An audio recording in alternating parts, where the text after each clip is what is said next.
down the hammer and pick up the pencil. You're about to listen to the Savvy Radio Show. Learn from real-life real estate investors, experience revealed with the Savvy Landlord as your host. What's going on, Savvy Investors? This is your friend, Steve VanCauwenbergh. And you tuned in to the Savvy Radio Show. You checked in, you turned on, turn it up, because I'm going to break it off. That's right.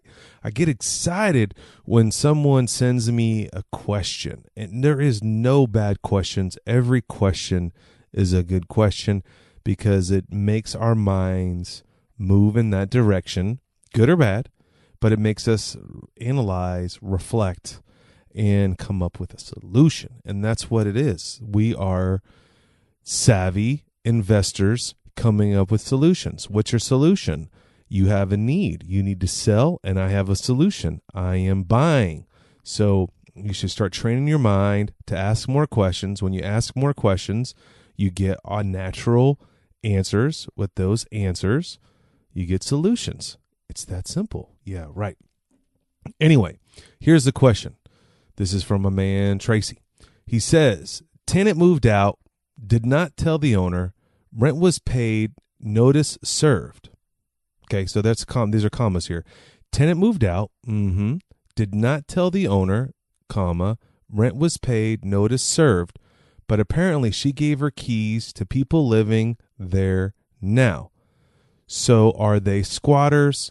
What is the legal process to get them out? Well, the first thing, the legal process would be where is in the chain of command, where is the lease? Like technically they paid their rent regardless. And how do you know for sure they gave the keys? And you may know this or not, but legally they paid the rent. They have 30 days to do whatever they want to do with the property, right? If they want to give the keys to the Joe Schmo, they can give the keys to Joe Schmo. But yes, it is frustrating. Now, the second thing is that in your lease, it says no subletting. If you did get wind of it, and how did you get wind? You got to document. Was it a text message? Did they tell you? Was it a neighbor? You have to have some legality or some documentation that truthfully did happen. So you don't want to set yourself up and start suing people or filing notices if you don't know, is it tangible? But let's just say we're going to roll with this question. So, they gave the keys. These people bounced out. Now, if it's a 30-day notice or they're on a month-to-month, okay, then you serve a 30-day notice that day. And you can state that if you know for sure, like you have a friend or a handyman told you, and and this handyman, make sure you might get some legalities here that would he sign an affidavit. So let's just say he's not going to sign an affidavit. Like, let's just say that dude is under the table and he doesn't want to say anything, but he's tipping you off because he's a good person, right? Whatever. Good person would be signing an affidavit. But let's just say you can't get that. You got wind that this happened. This is step one, what I would do. First of all, I would contact the tenant and, it was brought to my attention. I'm not sure how, but are you guys still living in the property, point blank? Yes or no? If it's a month-to-month and it's getting sketchy, you can, one, serve them a 30-day notice that the lease is ending at the end of the month and we're not renewing it. Let's just say they do have a lease, and because legally you can't do it. If they pay rent, you can't do anything. You can't refund their rent. What you can do is to jam them up, and let's just say they have a full 12-month lease and they got 8 more months left and they give their keys to somebody else. So then the next thing you need to do is that you should schedule an inspection. And and during this time, if you do not have correspondence from them, now we're stepping into an abandonment clause in your lease, where if someone does not let you know, in my lease, it says 7 days. If you're going out of town or vacating the property more than 7 days, we need you to let us know and notice. And if we get wind of it, we post a notice on your door. Like, let's just say this is a deadbeat tenant and no one's in there. This is how we can get access to the property. We serve them a 10-day or a 14-day abandonment notice. The property seems to be abandoned. We have communicated with you. Of course, we document this and we certified mail it. But let's just say that you can't get a hold of them. They paid their rent. You can't get a hold of them. You got wind of it. So then the next thing you need to do is that you need to mail or email or post a notice, all of those things, that you're going to give them 24 hours notice for the inspection. And this is a normal routine inspection, safety inspection.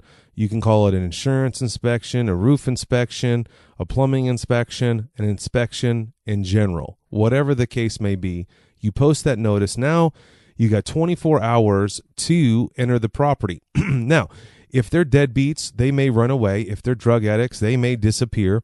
We don't know, but you need to file or post these notices to what? Protect yourself. And so let's continue on with the question. So that's pretty answered there. Tenant moved out, did not tell the owner, rent was paid, notice was served, but apparently she gave the keys to people living there now. So are they squatters? Well, let's just say that they knock on the door and they open the door and they say, we're not going to move out. You say, okay, well, then what you need to do from there is wait for the first of the month. You can call an attorney and they can do a forcible writ on a situation. And honestly, it's a little beyond, I've never had that issue go down, but what you can do is call an attorney, and there is ways that that you knocked on the door and you can't get a hold of the owner, and the squatters are in there and they're like not compliant. You can't get into the property, but you know they're in there. You hear a dog barking, okay, and it's a vicious dog. Well, yes, this is first, ladies and gentlemen, boys and girls around the world, this is your property. Let's just be clear. You just have to follow the law. Now, this is where the law gets a little sketchy, but you can do an emergency forcible entry, and I'm just making this up, but there's an attorney will know exactly what I'm talking about that does this. But basically, you call an attorney, you tell them the situation, and then the attorney will file a motion to grant access into the property. Then a judge would have to sign off on that. This is all an emergency, right?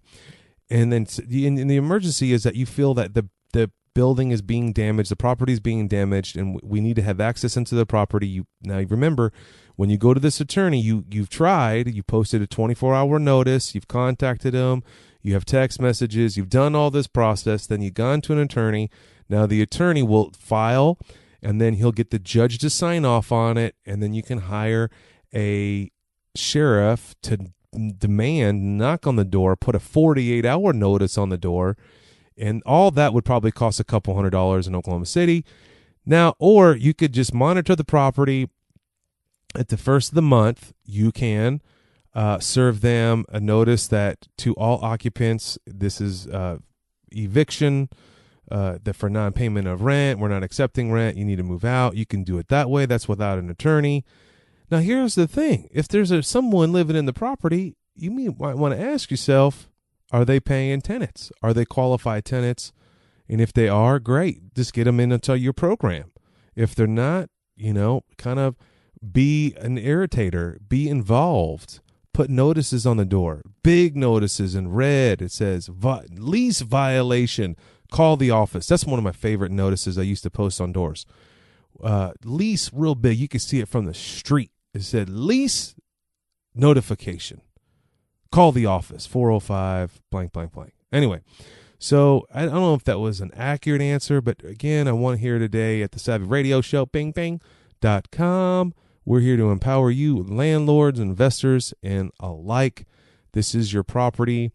Hopefully I answered it to the degree, but this is a simple answer question for an attorney that probably have done this a million times. There's several of them here in Oklahoma City. If you don't know them, I will love to tell you them. They are great people. Other than that, keep the questions coming. Go to thesavvyradioshow.com, click on the audio because you're lazy, and just say, hey, I got this question. This guy, Tracy, good job, homie. He sent it to me through Facebook. Other than that, go buy assets. Thanks for listening to the Savvy Radio Show. Glide online and listen to our other motivating episodes at savvyradioshow.com. Connect on Twitter at LandlordBook and always be buying assets.